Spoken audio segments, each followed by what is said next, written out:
Le mouvement du Nouvel Âge est-il un mouvement chrétien? On va le savoir aujourd'hui à l'émission La Parole vivante.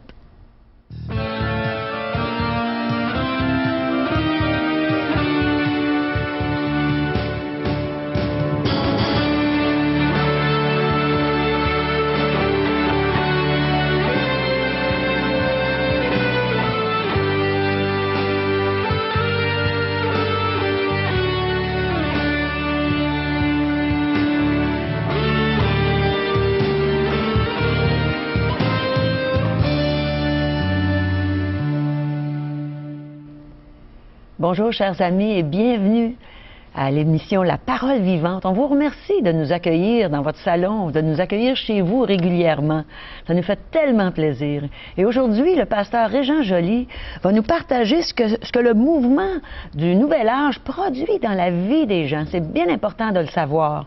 Et aussi, il y a Jenny Cyr, qui est une nouvelle parmi nous, qui va chanter un très beau chant pour nous. On va entendre un témoignage vivant d'une vie transformée. Et n'oubliez pas, ça nous intéresse de savoir ce que vous pensez. On veut avoir vos questions, vos commentaires. Appelez-nous à 1-877-l'Espoir, 1-877-537-7647 ou visitez notre site web espoir.ca.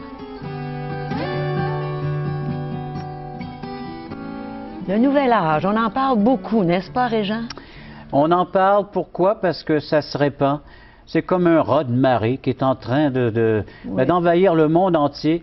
Croyez-vous qu'un jour, il y aura un seul et même gouvernement pour diriger toute la Terre? Une seule et même religion sur toute la surface de la Terre?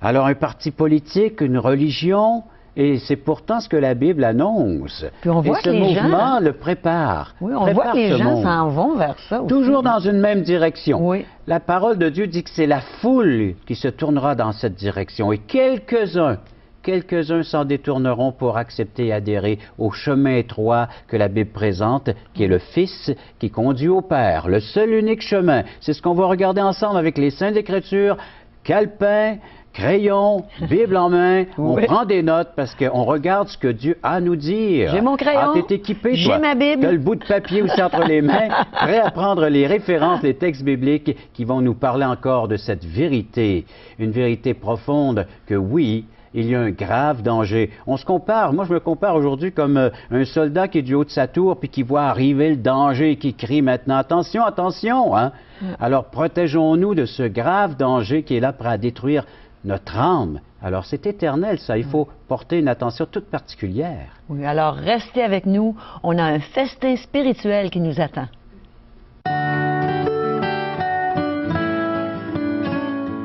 Quelle joie pour moi, chers téléspectateurs, de vous présenter un bon ami à moi. On fréquente la même église à Granby. Son nom, c'est Marc Fauché. C'est un ingénieur qui travaille pour la compagnie d'Alsa. Alors, bonjour Marc. Bonjour Caro. Ça va bien aujourd'hui? Oui, ça va très bien, merci. J'ai hâte d'entendre ton témoignage. J'aimerais savoir comment le Seigneur s'est fait connaître à toi. D'accord, ça me fait plaisir de t'expliquer comment et pourquoi je suis devenu chrétien.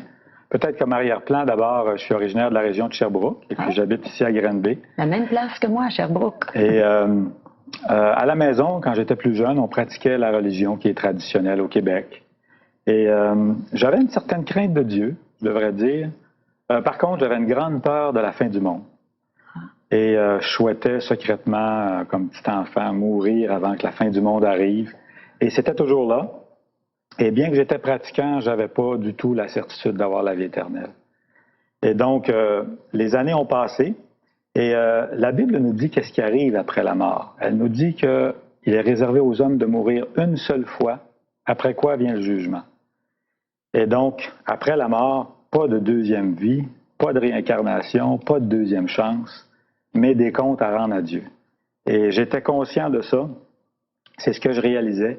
Et ça me faisait peur. J'avais aussi peur de ce qui allait se passer après la mort.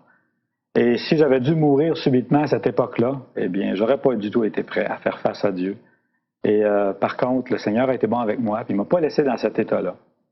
Et quelques années plus tard, alors que j'étais adolescent, il y a une personne de ma famille qui est venue me voir pour me partager sa joie d'avoir reçu la vie éternelle. Il était tout content. Et il m'expliquait qu'à mon tour, j'avais besoin de me repentir pour recevoir la vie éternelle, que j'étais pécheur, que j'étais perdu. Et en écoutant ça, bien, pécheur, peut-être. J'étais prêt à admettre ça. Personne n'est parfait, mais perdu pour l'éternité. Alors là, c'était pas la même chose. C'était la première fois que tu entendais quelque chose comme Oui, ça? tout à fait. Et là, j'argumentais avec moi-même. Je me disais, perdu pour l'éternité, j'ai pas fait de crime grave, j'ai pas fait de meurtre. Ça se peut pas. Mais je savais très bien, parce que cette personne-là me citait la Bible. Je savais que je ne pouvais pas argumenter contre la Bible, parce que la Bible, c'est la vérité, et je le savais. Donc, je me suis mis à lire la Bible. Et au fur et à mesure de mes lectures, j'ai vu la promesse que Jésus faisait de venir chercher ceux qui lui appartiennent, ses disciples, avant la fin des événements terribles, à la fin des temps. Et là, ça m'a vraiment frappé. Et là, j'avais plus besoin que personne me convainque. Je savais que je ne faisais pas partie des disciples de Jésus à ce moment-là. Il y a un verset qui dit dans la Bible, « Celui qui observe toute la loi, mais qui pêche contre un seul commandement devient coupable de tous. » Dans Jacques chapitre 2, verset 10, on lit ça. Et donc, je savais que j'étais coupable, j'ai admis le verdict de Dieu et que j'avais besoin de lui maintenant. Et c'est ce que j'ai fait, tout simplement. Je lui ai remis ma vie, je lui ai dit, rentre dans ma vie, et j'ai reçu le cadeau de la vie éternelle qu'il avait payé pour moi, gratuitement à la croix. Et là, évidemment, c'est un grand changement qui se produit ensuite. Tu as placé ta confiance en Jésus seul à ce moment-là? Oui, seulement en Jésus. Rien d'autre. J'ai mis de côté tout le reste. Et la Bible nous dit que quand on devient chrétien, qu'on reçoit la vie éternelle, on est une nouvelle créature. Alors là, il y a des choses qui ont changé dans ma vie. Des choses avant qui me laissaient indifférent, m'intéressaient au plus haut point. J'avais une grande soif de lire la parole de Dieu pour savoir son auteur, le connaître, celui qui m'avait tant aimé. Et puis, Dieu a enlevé cette angoisse-là que j'avais par rapport à la fin du monde. J'ai la certitude maintenant que même si je ne connais pas tout le détail des événements, Jésus me recevoir dans son ciel pour la vie éternelle. Ah, et c'est ce qui est merveilleux. Et tu es maintenant un enfant de Dieu. Voilà, oui. Certain d'aller au ciel. Oui, c'est ça. Tu n'as plus peur de la fin. Je n'ai plus peur de la fin. Et c'est pas parce que quelque chose que je mérite, mais c'est parce que Jésus l'a payé à ma place. Et j'encourage chaque personne à faire de même et à mettre sa confiance en Jésus. Quel beau témoignage, Marc. Merci beaucoup.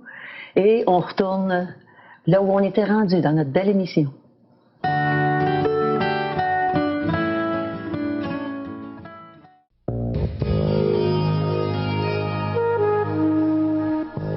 Mes amis, quand je partage l'Évangile avec les gens, il m'arrive de plus en plus souvent d'entendre des gens dire que les humains sont des dieux. Et j'aime pas ça entendre ça, mais j'aimerais plutôt être enseigné là-dessus. Et c'est justement une des choses que Régent va partager avec nous.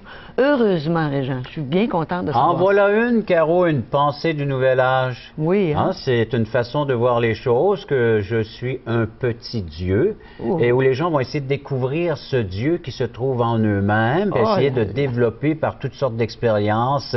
Alors, et aujourd'hui, il y a une panoplie d'expériences spirituelles. Alors, sous, il va s'en dire l'étiquette du nouvel âge, mais est-ce que c'est vraiment Dieu tout cela? On va le savoir, je pense.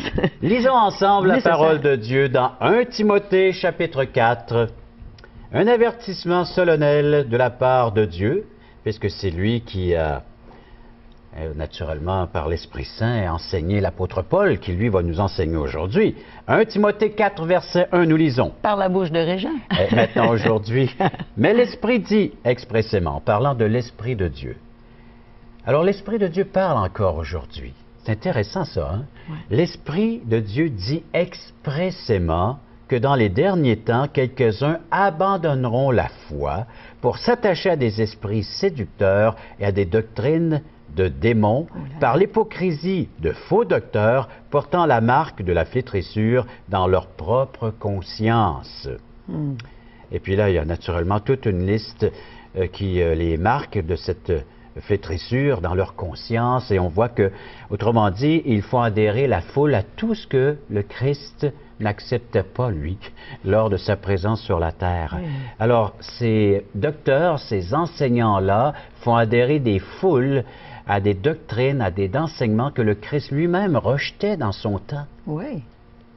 Et qu'il rejette encore aujourd'hui. Encore aujourd'hui, parce qu'il est le même hier, aujourd'hui, éternellement. C'est bon de préciser, Caro, merci beaucoup, parce que, mais je parle lorsqu'il était ici-bas sur terre, qu'il enseignait des foules, alors il annonçait des dangers. Et entre autres, On va aller lire, si vous voulez bien, maintenant dans 2 Thessaloniciens. Alors, on recule seulement quelques pages. On est dans 1 Timothée. Alors, quelques pages. Et vous arrivez dans 2 Thessaloniciens, chapitre 2.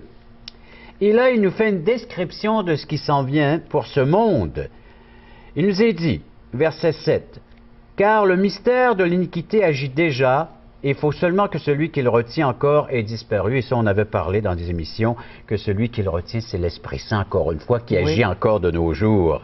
Mais le verset 8, « Et alors paraîtra l'impie, que le Seigneur Jésus détruira par le souffle de sa bouche et qu'il écrasera par l'éclat de son avènement, de son retour en gloire. Ouais. L'apparition, verset 9, de cet impie se fera par la puissance de Satan avec toutes sortes de miracles et des signes et des prodiges mensongers et avec toutes les séductions de l'iniquité pour ceux qui périssent parce qu'ils n'ont pas reçu l'amour de la vérité pour être sauvés. La description de l'esprit qui est en train de saisir les cœurs, les esprits, les consciences, les foules, il nous est décrit comme étant démon, esprit séducteur, Satan lui-même, des forces donc, des puissances, des ténèbres qui sont là maintenant et qui ont une libre expression de pouvoir maintenant séduire les nations et le monde entier. Ils amènent les gens à croire ces choses-là. Avec une puissance qui est derrière, naturellement, l'erreur ou le mensonge qui est mentionné. Pourquoi? Tout simplement parce que les gens ne possèdent pas ou n'ont pas la connaissance du discernement de cette vérité que Dieu nous a laissée entre nos mains. Ce livre est naturellement un best-seller, mais malheureusement, il n'est pas lu. Et s'il était de plus en plus lu, si les gens pouvaient s'y référer davantage comme vous êtes en train de le faire avec cette émission, on vous encourage à le faire, à prendre en note ces versets. Vous allez pouvoir maintenant discerner ce qui se passe et de voir les signes dans lesquels nous sommes en train de vivre des signes, alors que ce qui est en train de s'installer, c'est une religion universelle, un gouvernement universel. Alors imaginez, c'est ça, c'est mondial ce qui se passe. C'est pas uniquement chez nous, là, mais ça se passe sur la surface du globe, sur toute la Terre. Avoir donc ce gouvernement, avoir cette citoyenneté mondiale, une armée mondiale aussi, nous dit les Saintes Écritures. On peut voir que c'est tout en train de s'installer, ces choses-là. Dans l'Apocalypse. Oui. Les gens peut-être craignent de lire ce livre, et pourtant, là aussi, il y a des avertissements. Apocalypse, chapitre 12, et le verset 9, les gens vont dire, ben voyons donc, Régent, le monde entier va être séduit de la sorte. Et pourtant, Apocalypse 12, verset 9, et il fut précipité, en parlant du dragon, en parlant du diable, le grand dragon, le serpent ancien appelé le diable, et Satan, celui qui séduit toute la terre. Il fut précipité sur la terre, et ses anges furent précipités avec lui. Une invasion. On est envahi par ces forces des ténèbres qu'on retrouve aujourd'hui sous plusieurs formes, plusieurs étiquettes, plusieurs philosophies, et puis voilà, et on adhère à cela. Est-ce qu'il séduit en disant aux gens ce qu'ils veulent entendre, dans le fond? Oui. Pour pas qu'il y ait besoin de changer de quoi que ce soit dans leur vie? Oui, il y a un texte, entre autres, que les gens pourront prendre note, on ne le lira pas aujourd'hui, mais dans 2 Timothée, chapitre 4, verset 3, où les gens vont préférer entendre des choses agréables. Ah oui, des choses flatteuses. Des choses qui vont, oui, comme il y a un Dieu chez toi, découvre-le, tu es un Dieu. Ça, c'est flatteur, ça, d'entendre ces choses-là. Ou bien, tu es capable, il va s'en dire maintenant, d'accomplir des exploits en puisant en toi des forces, des énergies, le moi, et puis le développer ce moi. Alors que la parole de Dieu dit que ce moi-là, eh bien, lui, il est mort à la croix avec moi, tout simplement, fait que je sois délivré de mon moi.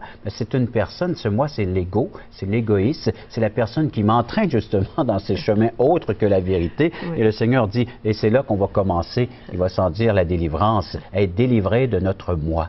Pas de ma personnalité, mais de cet ego qui est tellement énorme, qui est animé par l'orgueil, qui est la source de tous les péchés, la source de tout mal. Hein? Parce que ce qui est arrivé, lorsque Satan fut précipité sur la terre, il s'est fait égal avec Dieu. C'est ça qu'il a fait au ciel. Et c'est là que le premier péché a eu lieu. C'est au ciel, lorsqu'il s'est fait égal avec son Créateur. Il voulu prendre la place, usurper donc cette place qui revient uniquement au Créateur, à Dieu. Et il entraîne toute cette société ou cette race humaine avec lui, dans ce mensonge, dans cette séduction. Puis quand on s'occupe du moi, on est malheureux.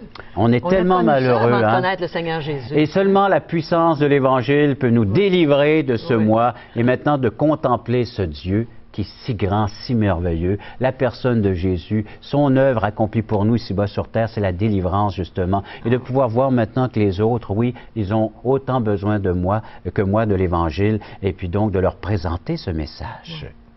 Vous savez qu'il y a plusieurs révolutions, entre autres, en même temps. Alors, tout le monde est en train de se révolutionner, dans le sens qu'on a de la révolution culturelle. On voit que c'est le divorce avec Dieu, c'est l'abandon de la foi, c'est l'apostasie de ses vérités, de ses valeurs morales et spirituelles, de plus en plus d'avortements, des unions libres, des déviances sexuelles. Tout ça nous a été décrit dans les Saintes Écritures. Et tous ceux qui se détournent de la vérité seront livrés à toutes ces pratiques que le Seigneur n'acceptait pas et qu'il n'accepte pas encore aujourd'hui, parce que ça détruit sa race. Puis on en voit plein la télévision de nos jours, n'est-ce pas? Beaucoup. Tout ce mal que ça produit.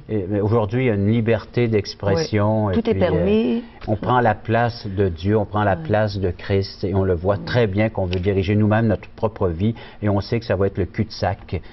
On s'en va vers une grande catastrophe, et ce n'est pas moi qui le dis, c'est Dieu qui le dit. Et vous savez, juste le simple exemple, on voit comment est-ce que les gens sont pressés aujourd'hui, puis ils ne prennent plus le temps d'arrêter, puis juste la route.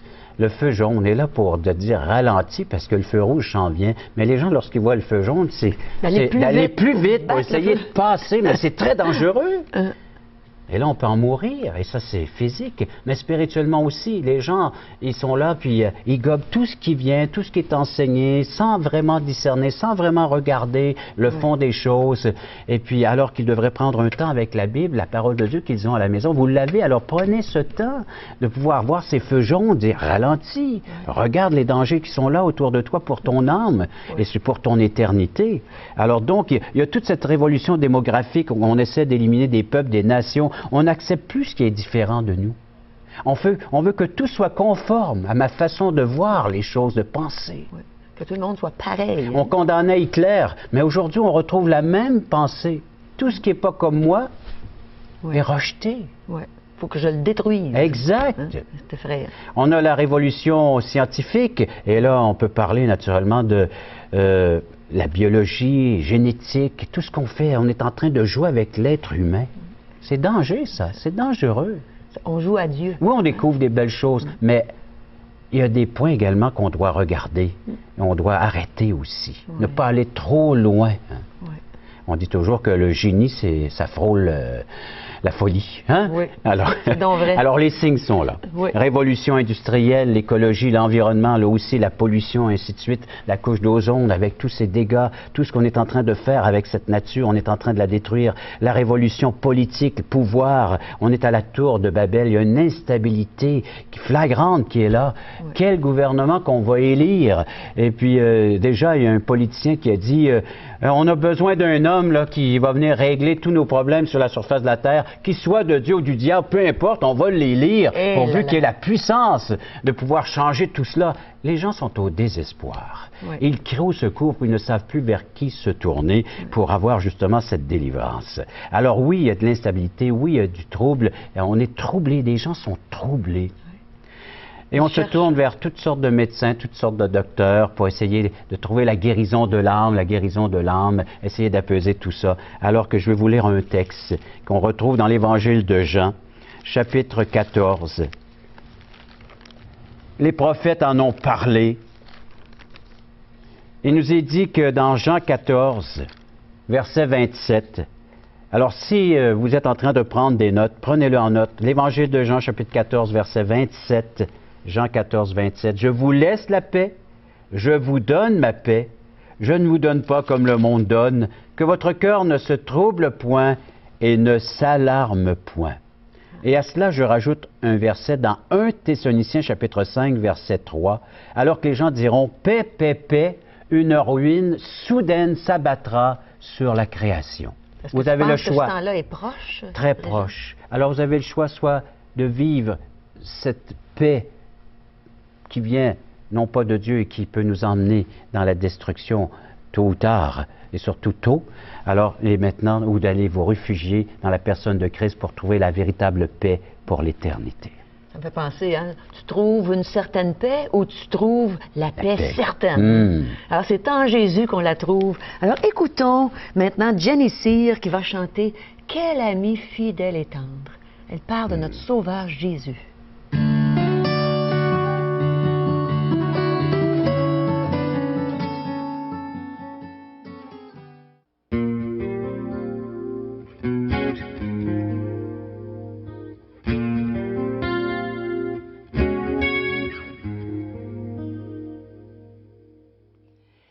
Quel ami fidèle et tendre, nous avons en Jésus-Christ,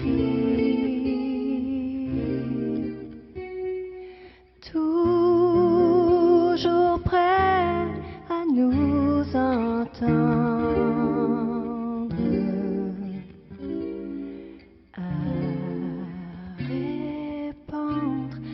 Notre cri, il connaît nos défaillances, nos chutes de chaque jour. Sévère en ses exigences, il est riche en son amour.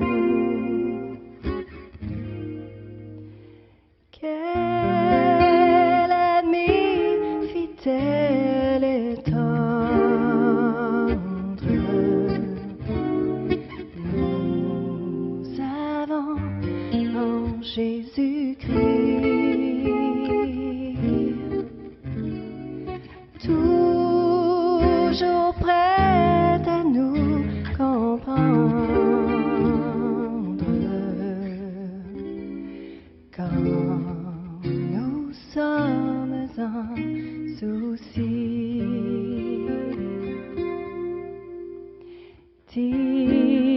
Disons-lui toutes nos craintes,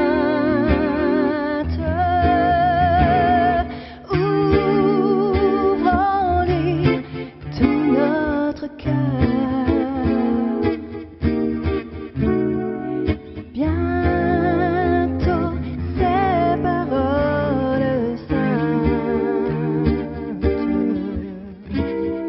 nous rentrons de frais bonheur.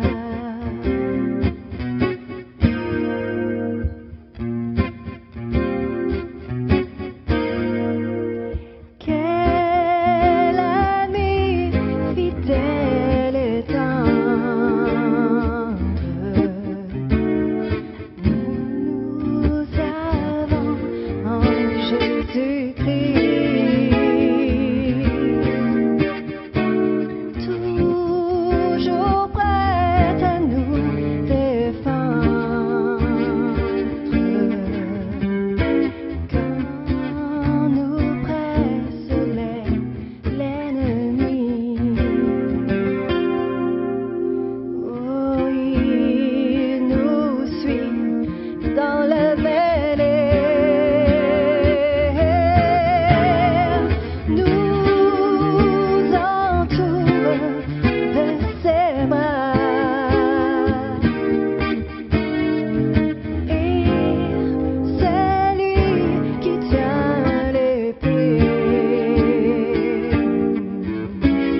vivante vous invite à participer à l'un des nombreux merveilleux déjeuners de l'espoir.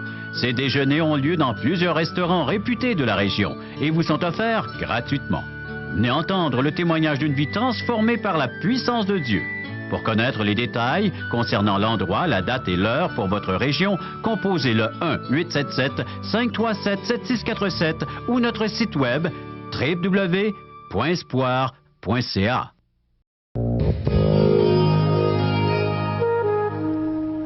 Alors, vous voulez connaître le Seigneur Jésus intimement? Allez à un merveilleux déjeuner de l'espoir et vous allez apprendre ce qu'il a fait dans la vie d'une personne et ce qu'il veut faire dans la vôtre. Et n'oubliez pas que dans les déjeuners de l'espoir, comme à l'émission La Parole Vivante, on a toujours des petits cadeaux pour vous, n'est-ce pas, Régent? Oui, et juste préciser, Caro, pour t'encourager, parce que toi, tu es de l'extérieur de la région de Québec, moi j'y suis, et je vois ce qui se passe. Il y a un beau mouvement de la part de la population que les gens s'intéressent de plus en plus à ce que nous sommes en train de faire ici à la télé, et l'assistance à nos déjeuners a doublé dans pratiquement tous les endroits où il y a des déjeuners de l'espoir dans la grande ville de Québec. Oui. C'est un encouragement. Et les gens qui veulent en savoir davantage, veulent se nourrir et avoir un discernement. Où est la vérité? Alors, appropriez-vous cette littérature que nous offrons tout à fait gratuitement, un évangile selon Jean, la parole de Dieu.